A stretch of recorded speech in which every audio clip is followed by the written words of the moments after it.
Boa noite, meus irmãos. Eu sou Adriane Santos Bastos, tenho 29 anos, moro com a minha mãe, participo deste grupo de oração desde 2012, quando eu recebi o convite aqui na igreja, durante a missa. Avisaram que haveria grupo de oração, eu vim participar e estou até hoje, graças a Deus. Estive uns 6 meses por conta da faculdade sem participar lá no ano de 2012, depois retornei, estou até hoje. Sirvo no Ministério de Música, e neste tempo o Senhor me chamou à coordenação estadual desse ministério aqui no Amapá. E eu peço que você pegue a sua palavra para que nós possamos meditar nesta noite, lá no Evangelho de Mateus, capítulo 25. Você que trouxe a sua Bíblia, nós vamos acompanhar nesta noite a parábola das 10 virgens. Eu quero começar esse momento lendo aqui a nota de rodapé que tem a minha tradução, a Bíblia de Jerusalém, que fala assim: as virgens representam os cristãos, à espera do esposo, Cristo. Ainda que ele tarde, a lâmpada da sua vigilância deve estar preparada. Mateus capítulo 25, vamos lá. Então, o reino dos céus será semelhante a 10 virgens, que tomando suas lâmpadas, saíram ao encontro do noivo. 5 eram insensatas e 5 prudentes. As insensatas, ao pegarem as lâmpadas, não levaram azeite consigo, enquanto as prudentes levaram vasos de azeite com suas lâmpadas. Atrasando o noivo, todas elas acabaram cochilando e dormindo. À meia-noite ouviu-se um grito: o noivo vem aí, saí ao seu encontro. Todas as virgens levantaram-se então e trataram de aprontar as lâmpadas. As insensatas disseram às prudentes: dai-nos do vosso azeite, porque as nossas lâmpadas apagam-se. As prudentes responderam: de modo algum, o azeite poderia não bastar para nós e para vós. Ide antes aos que vendem e comprai para vós. Enquanto foram comprar o azeite, o noivo chegou, e as que estavam prontas entraram com ele para o banquete de núpcias, e fechou-se a porta. Finalmente chegaram as outras virgens, dizendo: Senhor, Senhor, abre-nos. Mas ele respondeu: em verdade vos digo, não vos conheço. Vigiai, portanto, porque não sabeis nem o dia, nem a hora. Palavra da salvação. Glória a vós, Senhor. Então, irmãos, nós estamos aqui diante de uma palavra que o Senhor está respondendo aos discípulos um questionamento que foi feito. Você pode voltar aqui no capítulo 24, só volta uma página. Aqui no versículo 3, eles perguntam a Jesus: dize-nos, quando vai ser isso? Qual o sinal da tua vinda e do fim desta época? Então, os discípulos perguntam a Jesus, quando vai acontecer a tua vinda? Quando vai ser o fim dos tempos, o fim do mundo, que a gente chama o dia do juízo? Quando será? Então, eles desejam conhecer um pouco mais do reino de Deus e perguntam às claras para Jesus, E Jesus, sabendo da dificuldade que a gente tem de aprender as coisas, ele conta como é o reino dos céus através de parábolas. Ele usa várias explicações. E uma delas é essa das virgens, a parábola das 10 virgens. Então ele começa a contar: o reino dos céus é como 10 virgens. 5 prudentes e 5 imprudentes. 5 sábias, 5 tolas. 5 previdentes e 5 que não ligam muito para as coisas, Então, ele começa a contar como a história de um casamento. E naquele tempo, existia um povo que era convidado para participar do casamento. Existiam ali, as virgens estavam ali com o papel de damas de honra.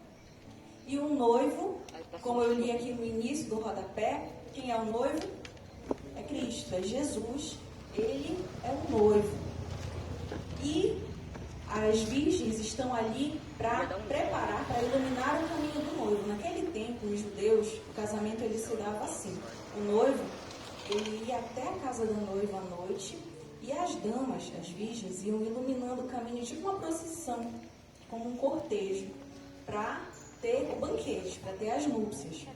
Então, por alguma razão, neste dia, o noivo atrasou, né? O noivo demorou para chegar.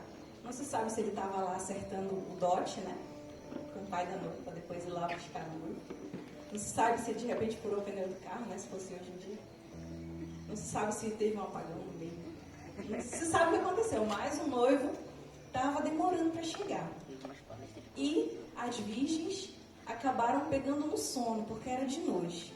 Então, nesse momento, a gente tem aí o sono, ele representa, para nós, ele pode ser entendido de duas formas, ou o abatimento espiritual, a fraqueza, ou a morte.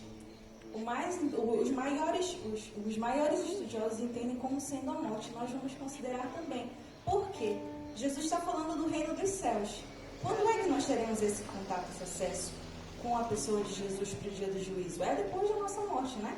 Se Jesus não vier, se a gente não escutar agora o som da trombeta, quando é que a gente vai encontrar para o dia do juízo? É quando a gente morrer, não é isso? Então a gente vai entender esse sono como sendo o dia da morte, o sono eterno.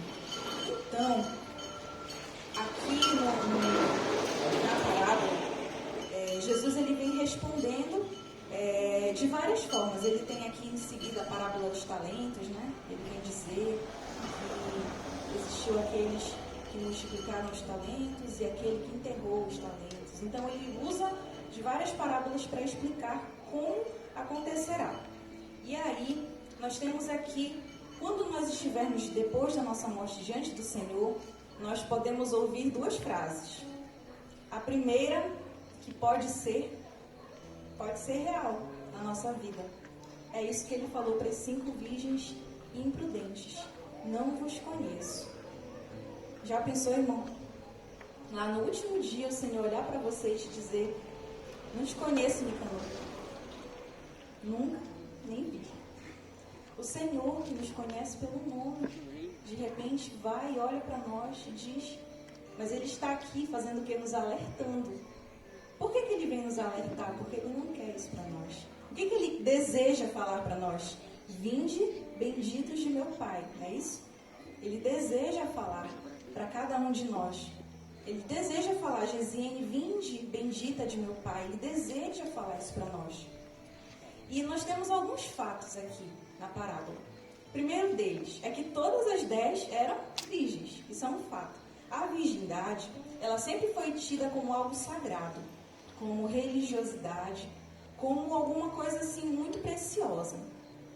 Então, essa parábola, ela é dedicada exclusivamente, ou principalmente, vou colocar assim, para nós, para quem está dentro da igreja, para quem está participando da missa, participando do grupo de oração. Por quê? Porque é quem está lá participando da cerimônia do casamento. Porque existiu quem não foi convidado, não é isso? Geralmente a parte abaixo, quem não é da família, quem não pertence, quem não conhece, não é convidado, né? Então, vamos dizer que desse portão para fora, quem está lá não tem obrigação nenhuma de conhecer essa parábola. Mas nós que estamos aqui precisamos estar mais atentos, mais alertas. Porque ele vem falar aqui de pessoas que conhecem o noivo, não é isso? Vocês já viram ser convidado para uma festa de casamento alguém que não conhece o noivo? Pelo menos um dos dois, pelo menos a família conhece, né? Então a gente está ali no meio de amigos, no meio de conhecidos. Então todas elas eram virgens. E todas elas possuíam lâmpadas, não é isso? Então elas tinham ali alguma coisa em comum. Todas elas possuíam ali a sua lâmpada. Todas elas estavam buscando fazer o seu serviço, né? E aí, de repente, alguma coisa separa 5 de um lado e 5 do outro. O que foi que separou elas? A presença ou a ausência do azeite, do óleo, né? Então, aqui, o que vai nos separar o que vai fazer a gente conhecer o reino dos céus ou não poder entrar nele vai ser justamente aquilo que tiver a mais. Aquilo que a gente está fazendo ali, que não é mais do que a nossa obrigação, não vai contar. Vai contar o que a gente estiver fazendo a mais. E um outro fato é que todas elas dormiram. Não está dizendo que quem dormiu foi só as imprevidentes, só as tolas. Não, todas dormiram, né? Todas elas pegaram no sono. Todas elas chegou uma hora que o cansaço bateu. Então, a morte vai chegar para todos. O Frei Martinelli, quem participa mais aqui na Missa Nacional, ele vive pregando sobre a morte, né? Ele usa muito a frase de São Francisco de Assis, fala irmã morte. Que nós possamos nos reconciliar com a irmã morte. Porque ela vem, ela vai chegar para todos nós. Ninguém vai ficar indiferente a essa presença. Então, todas elas dormiram. A diferença aconteceu quando elas escutaram uma voz que disse: o noivo está chegando, o noivo vem aí. E existiu alguém na minha vida que pregou sobre Jesus, que me disse que existe um Deus que me ama, existe Jesus que morreu por mim, não porque eu sou santa, mas porque eu sou pecadora. Existe um Deus que morreu por você, não porque você já está salvo, mas porque você precisa da salvação. Amém? Então existiu e existe até hoje gente que anuncia Jesus ressuscitado, anuncia Jesus que foi preparar um lugar para nós no céu. Então, desde antes de Jesus, existe a pessoa dos profetas, que eles abrem os caminhos, anunciam a vinda de Jesus, anunciaram antes do Natal, né? A primeira vinda, e hoje anunciam a segunda vinda de Jesus. Então, nessa parábola em que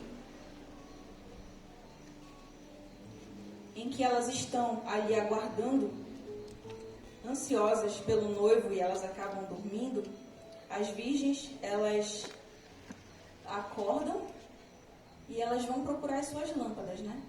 E aí, de repente, umas olham e dizem: não vai dar para chegar até o final do caminho. Não vai dar para chegar. E aí a gente pode ver, a gente está passando por uma crise energética aqui, né? Se ligar a luz de todo mundo, o que vai acontecer? Não vai ter luz para ninguém, né? Então vão revezando até ajeitar, não é isso? Então, elas não teriam condições, as que tinham azeite, não tinham como ceder para outra, porque senão o azeite não ia durar até a chegada do noivo lá no momento da recepção. Então não é que elas não quisessem dar, é porque para o bem da festa era melhor que elas não dessem, porque era melhor estar pouco iluminado do que nada iluminado, né? Então, a parábola em nenhum momento critica elas por dormirem, mas critica por não estarem ali precavidas. Então, o tempo da preparação tinha passado. O tempo delas se prepararem já tinha passado no momento que elas acordaram. Então, quando elas despertaram, opa, eu não posso fazer mais nada. Então, 5 delas haviam feito uma boa preparação, né? E a gente pode entender para nós aqui, elas fizeram uma boa preparação espiritual. Já que a gente está falando do reino dos céus, 5 delas foram abandonando os seus maus hábitos, foram se livrando dos seus vícios. 5 delas foram se convertendo mesmo na dificuldade, mas foram abrindo mão daquilo que era humano, foram ali buscando o que era de Deus. E a cada passo que elas iam dando, elas iam colocando um pouco mais de óleo, um pouco mais de azeite ali no seu vaso, para no encontro com o noivo não faltar. E outras 5 ficaram ali curtindo a vida, né? Eu não sei quanto tempo eu vou viver, então eu vou aproveitar a minha vida que eu tenho hoje. Eu lembro que quando eu comecei a trabalhar, muitas pessoas falavam assim: vou fazer um empréstimo na Caixa porque eu não sei quanto tempo eu vou viver, vai que eu morro hoje. Então, as pessoas elas ficavam ali pagando dívidas altíssimas com a intenção de morrer logo. Eu nunca entendi esse raciocínio. com a intenção de morrer logo para aproveitar o que tinha de imagem ali. Mas enfim, São João Crisóstomo, ele diz que o óleo é o óleo do amor ao próximo, às esmolas, a ajuda aos pobres. Santo Agostinho diz que o óleo necessário para a lâmpada é a caridade. E em uma homilia que eu ouvi recentemente, porque esse evangelho não faz muito tempo, né? Quem participa da missa aos domingos, ele é bem recente, né? Então, em uma homilia recente, o padre estava reforçando que o óleo, usando essa passagem de Santo Agostinho, é o óleo da caridade. Então, ele falava assim, que nós podemos até ter atitudes aparentemente cristãs, coisas exteriormente boas, mas não agradáveis a Deus. Você olha uma pessoa, até parece que ela está vivendo corretamente. Parece. Quem vê assim parece que está tudo bem. Mas não está. Então, essas coisas aparentemente boas, elas são divididas em duas. E está justamente na motivação. Se a motivação for má, aquilo vai ser totalmente errado. Se a motivação não for má, ainda não está 100%. Como assim? O padre cita na homilia o seguinte exemplo. Imagine um homem que ele está se preparando para assaltar um banco. E aí ele começa a estudar como fazer, ver o movimento. Pacientemente, né, ele faz os estudos. Ele começa a fazer um preparo físico para ver se ele emagrece um pouco mais para conseguir correr melhor. Ele usa de toda a sua esperteza, toda a sua força, toda a sua agilidade, perseverança, toda a fortaleza para que ele consiga. Ele coloca muito empenho naquilo. Você pode verificar que são virtudes, né? Fortaleza, paciência, empenho, dedicação, né? São virtudes. Mas ele não é um homem virtuoso. Por quê? Porque a motivação é má. O que ele está querendo? O ato dele em si é mau. Então ele deixa de ser virtuoso bem aí. E o segundo ponto é quando a motivação, ela não é a caridade. E ele cita o seguinte exemplo. De uma pessoa que ela tem atitudes boas, mas a sua motivação não é a caridade. Aquela pessoa que vai à missa, que reza o terço, jejua, faz penitência, mas não tem caridade no seu coração. Não existe um desejo de se unir a Jesus. Ela se acostumou a ir à missa por obrigação, reza o terço apressadamente, não coloca mais o seu coração naquela oração, não tem mais amor naquela atividade. Então é aquela pessoa que tudo que ela está fazendo é o caminho. Ela vai à missa ali todo domingo, se possível todo dia, ela se confessa. Aquela pessoa que jejua, aquela pessoa que reza o texto, que ajuda os outros e tudo, mas está faltando ali aquilo que é interior. Está faltando aquilo que vem de dentro, está faltando a caridade. Então só vai ficar 100% quando a motivação for a caridade. E é quando a pessoa vai conseguir ir à missa e viver aquele momento do sacrifício de Jesus. Ela vai conseguir rezar o terço e se unir a Maria. Que ela vai conseguir dar a esmola e não precisar ficar postando a selfie, né? Vai dizer, olha quantas cestas básicas eu dei. Que ela vai conseguir fazer o jejum e não ficar fazendo cara de coitado, né? Como diz também na palavra. Lavar o rosto, perfumar a cabeça. Para que as pessoas para as pessoas não darem ali a recompensa dela naquele momento, para a recompensa dela vir de Deus. Então, ali, nas pessoas, né, das 10 virgens, nós temos pessoas ali que procuraram viver a caridade e pessoas que não fizeram caso de viver a caridade. E aí tem, por exemplo, aquela pessoa que diz assim, agora eu estava ali falando com fulano, me estressei.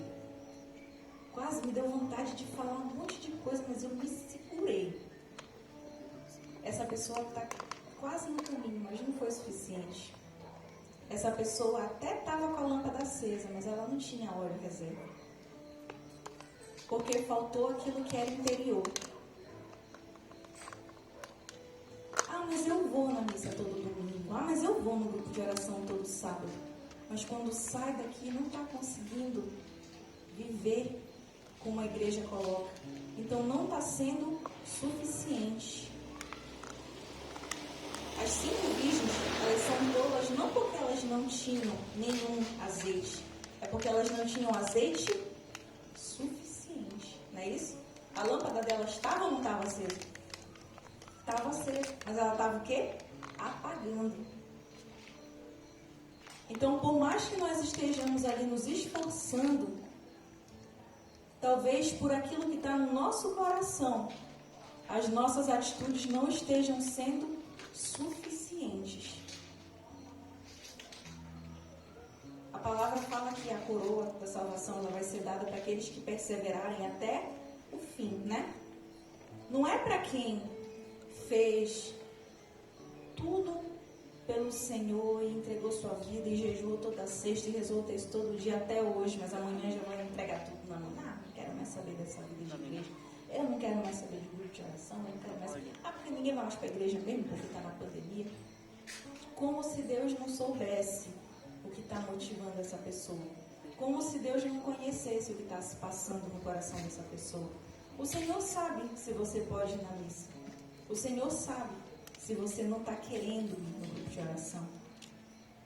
As 5 virgens tolas, elas não foram tolas porque elas não tinham azeite. É porque elas não tinham azeite suficiente. E aí no fim, elas ouviram do Senhor: não conheço. O que nós estamos esperando ouvir do Senhor pelo que nós temos vivido até aqui? Muitos de nós têm nascido de novo, né? Talvez você tenha sido infectado pelo vírus. Talvez você tenha passado necessidade agora nesse apagão na sua casa. Talvez o Senhor tenha te livrado de um acidente de trânsito ou de uma outra enfermidade. Você não sabe, mas o Senhor tem te livrado de tanta coisa. E Ele tem te dado novas oportunidades de recomeçar, de ser uma pessoa nova. Porque Ele quer falar: vinde benditos de meu Pai. E o que nós estamos esperando receber no fim? Nós estamos esperando receber a recompensa do freio, do filho, que está todo domingo aqui na igreja, fiel, não perde uma reunião do CPC. Meu filho, que vem ajudar, que é limpar a igreja, que chega cedo para arrumar as coisas no grupo de oração. Você acha que com Deus funciona a capa? Você acha que com Deus funciona aquilo que é externo somente? Você acha que um terço mal rezado, ele vai ter uma eficácia na sua vida? Você acha que uma missa vinda de mau gosto está fazendo algum efeito ali em você? As 5 virgens, elas tinham azeite, elas não tinham azeite suficiente. Elas estavam ali esperando o noivo. A igreja está, pelo menos a missa da manhã, está dando quase casa cheia. Mas a gente vê aqui quantas pessoas realmente estão buscando o Senhor. No grupo de oração hoje, deixa eu ver, olha, tem uma cadeira vazia, a minha que está bem ali. Mas só o Senhor sabe quantos de nós têm realmente buscado encher o nosso vaso de azeite, para quando o noivo chegar, a gente não receber aquela frase: não vos conheço. E aqui, só para finalizar, o que as virgens que foram lá comprar o óleo, né? Não dava mais tempo, mas elas saíram de noite para ir atrás de óleo. Quando elas voltaram, elas falaram, né? Senhor, abre-nos a porta.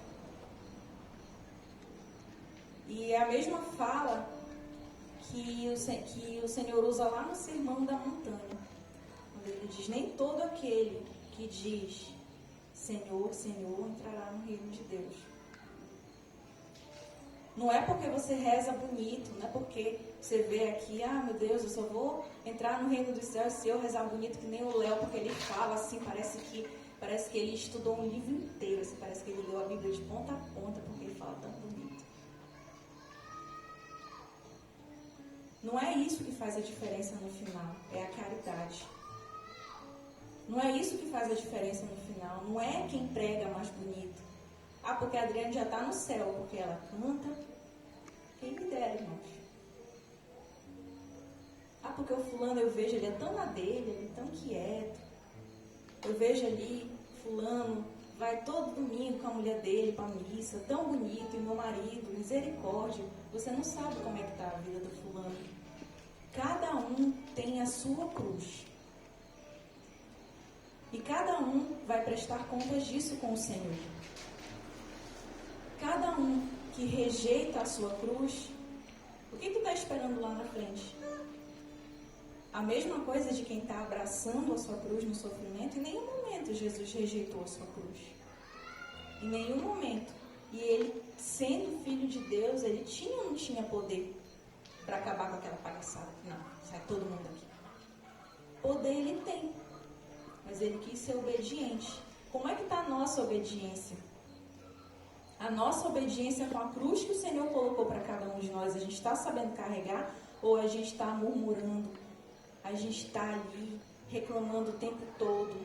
Porque só comigo, porque não sei o quê, só meu filho que não presta, porque o filho do fulano eu vejo, é trabalhador e não sei o quê, não sei o quê.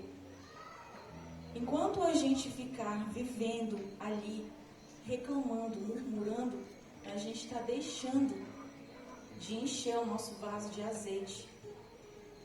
A gente está deixando, a gente está perdendo a oportunidade de se santificar. Porque pecador a gente é. E muito. Todo dia, toda hora, a gente faz alguma coisa que às vezes a gente percebe, às vezes a gente nem percebe. E lá no final, a gente vai prestar conta de cada uma dessas coisas, cada um desses nossos atos. Que Jesus vai voltar é uma certeza, que nós nos encontraremos com Ele é uma certeza. Ou porque Ele vai vir e nós encontraremos com Ele aqui, vai ter o arrebatamento, como está na palavra, ou no dia da nossa morte, no dia do juízo. Mas esse encontro vai acontecer. E nós precisamos estar preparados para esse encontro. Amém? Como é que nós vamos nos preparar para esse encontro? Pela caridade. Nós vamos ler juntos aqui a passagem que está em 1 Coríntios 13, para a gente orar.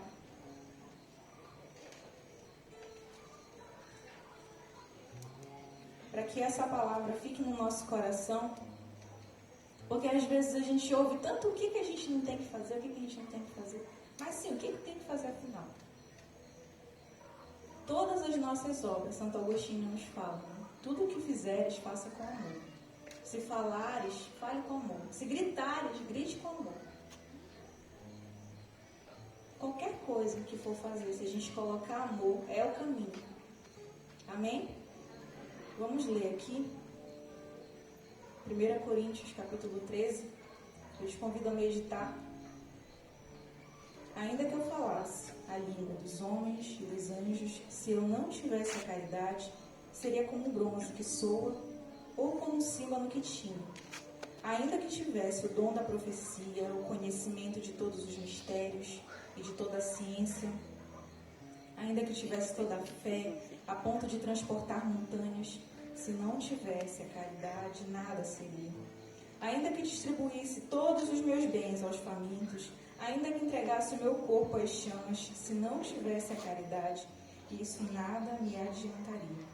A caridade é paciente, a caridade é prestativa, não é invejosa, não se ostenta, não se enche de orgulho, não faz nada de inconveniente. Não procura o seu próprio interesse, não se irrita, não guarda rancor, não se alegra com a injustiça, mas se regozija com a verdade.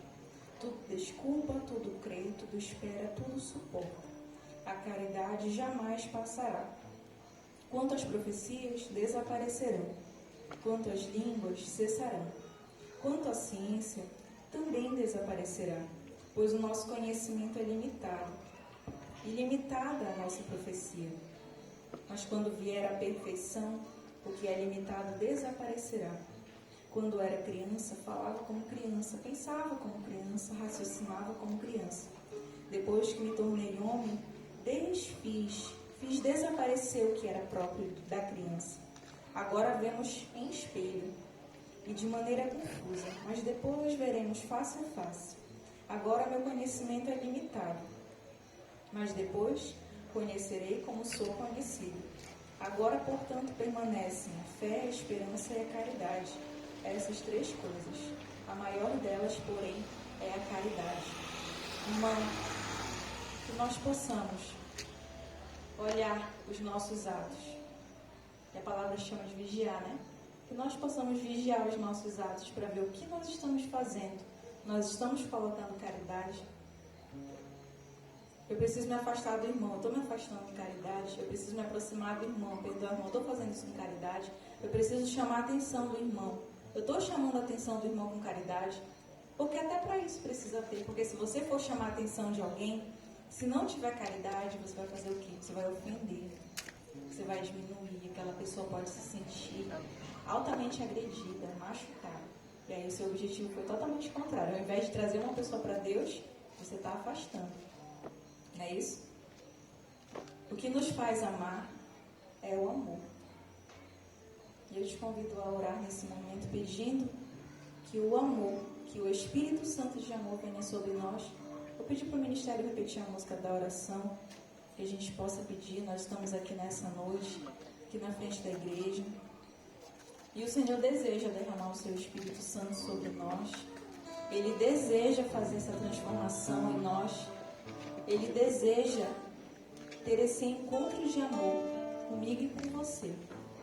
Vamos pedir esse Espírito Santo sobre as nossas vidas.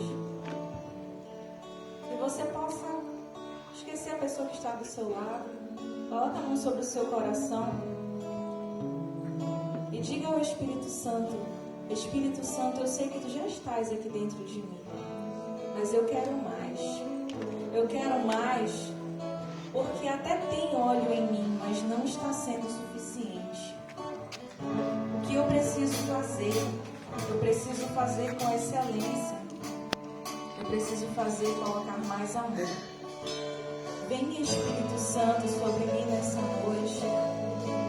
Vem, Espírito Santo. Vem sobre o meu coração. Faz essa transformação que precisa ser feita. Para que eu possa buscar mais o Senhor. Para que eu possa refletir a imagem do Senhor. Mas não somente parecer, que eu seja. Que não seja somente uma capa, que eu não somente fale palavras bonitas a Ti, Espírito, mas que eu Te busque de coração. E que onde quer que eu esteja, eu seja reflexo do Senhor. Vem, Espírito Santo. Vem, Espírito Santo. Hoje o céu se abre.